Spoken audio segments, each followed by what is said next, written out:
Labis life tayo mga palalabs, magluluto nga ako dahil kabibili ko lang nitong sigarilyas kung tawagin. Puro pagulong ba, nilagyan ko siya ng gata. Sa gata, luto sa gata na may dilis na may sibuyas. Pati sibuyas dahon nilagay ko na rin yan. Nakikita niyo rin yung mapula sili yan. Dahil Bicolana tayo, Uragon inye. Ayan.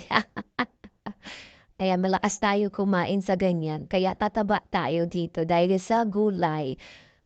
Masarap talaga yung ginataan, medyo matamis-tamis yan. Yan ang paborito ko mula nung ako ay bata pa. Yan na nga nilagay ko na sa platito yung aking pagkain dahil kakain na ako.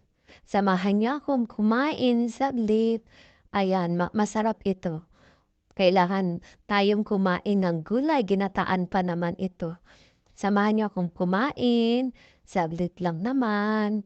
Maraming salamat po pala sa lahat ng suportang ibinibigay ninyo sa amin, hindi ko po yan makakalimutan. Ayan, sobrang na-appreciate ko po. Thank you po. God bless po. Thanks for watching.